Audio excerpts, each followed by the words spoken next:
Mensagem 46 do livro Antologia Mediúnica do Natal. Mensagem ditada pelo irmão X a Francisco Cândido Xavier. Título da mensagem: Bilhete a Jesus. Senhor Jesus, enquanto a alegria do Natal acende luzes novas nos lares festivos, torna a velha Palestina revendo os olhos da imaginação a paisagem de tua vinda. Roma estendia fronteiras no Nilo e no Eufrates, no Reno, no Tâmisa, no Danúbio e no Mar Morto, no Lago de Genezaré, nas areias do Saara. César sossegava e protegia os habitantes das zonas mais remotas, aliciando a simpatia dos príncipes regionais. Todos os deuses indígenas cediam a Júpiter, o dono do Olimpo, de que as águias dominadoras se faziam emissárias, tremulando no topo das galerias, cheias de senhores e de escravos. Lembras-te, Senhor, de que se fazia uma grande estatísticas por ordem de Augusto Divino? Otávio, cercado de assessores inteligentes, intensificava a centralização do mundo romano, reorganizando a administração na esfera dos serviços públicos. As circunscrições censitárias na Judéia enchiam-se de funcionários exigentes. Cadastravam-se famílias, propriedades e indústrias. E José e Maria também se locomoveram como os demais para atender às determinações. A sensibilidade israelita poderia manter-se à distância do culto de César, resistindo ao incenso com que se marcava a passagem dos triunfadores em púrpura sanguinolenta. Mas a experiência judaica, estruturada em suor e lágrimas, não se esquivaria à obediência perante os regulamentos políticos. As estalagens, no entanto, estavam repletas e não conseguiram lugar. Em razão disso, a estrela gloriosa que te assinalou a chegada não brilhou sobre templos ou residências de relevo. Apenas a manjedoura singela ofereceu-te conforto e guarida. Homens e mulheres faziam estatísticas minuciosas de haveres e interesses. Se o governo imperial decretava o recenseamento para reajustar observações e tributos, os governados da província alinhavam medidas, imprimindo modificações aos quadros da vida comum para se subtraírem de alguma sorte às exigências.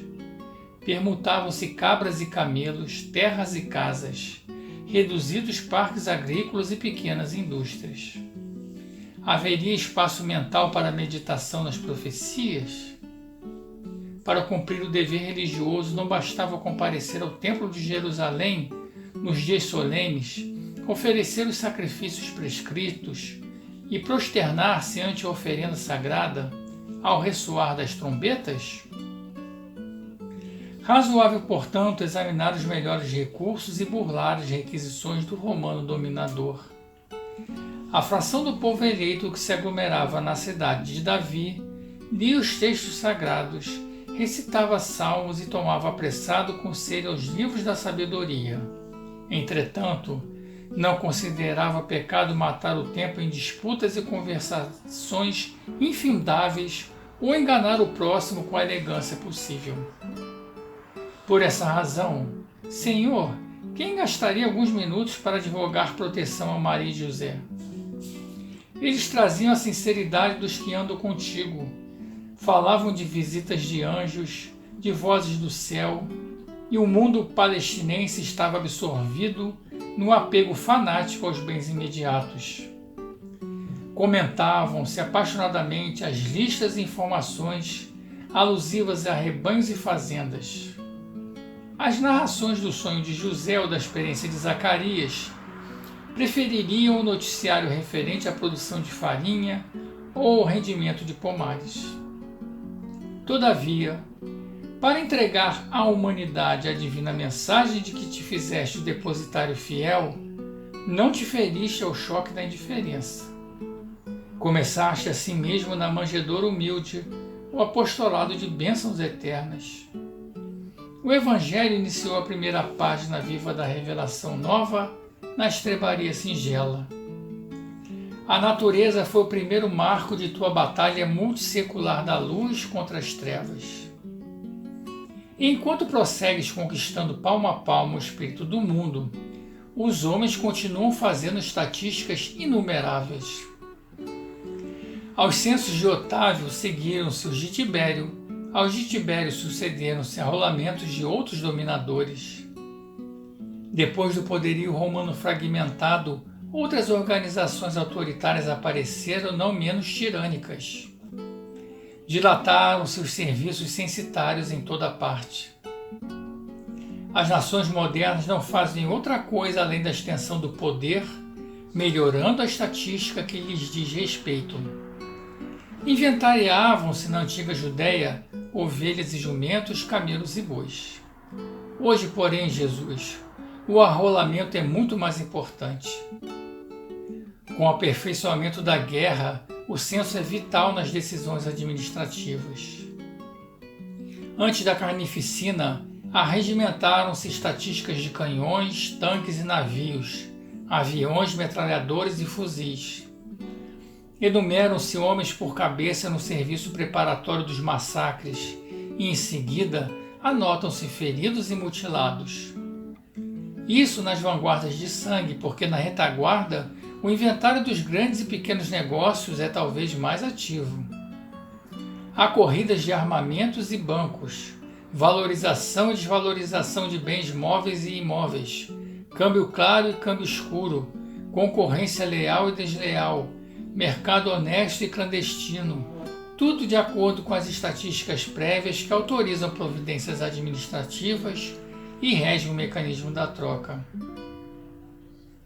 Nós sabemos que não condenas o ato de contar. Aconselhaste-nos nesse sentido, recomendando que ninguém deve abalançar-se a qualquer construção antes de contas rigorosas, a fim de que a obra não permaneça inacabada.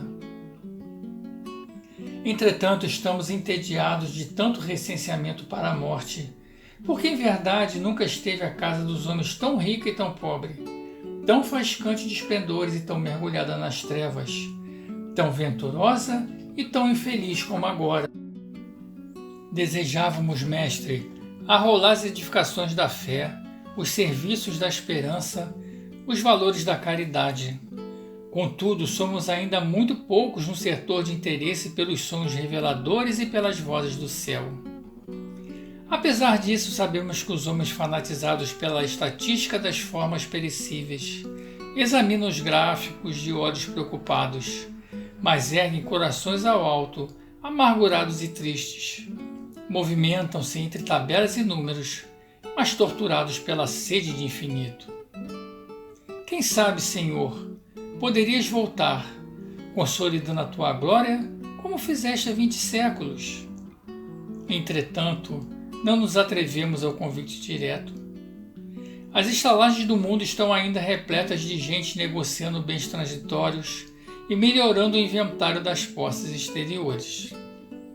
Os governos estão empenhados em orçamentos e tributos. Os crentes pousam olhos apressados em teu evangelho de redenção e repetem fórmulas verbais como os judeus de outro tempo, que mastigavam a lei sem digeri-la. Quase certo que não encontrarias lugar entre as criaturas.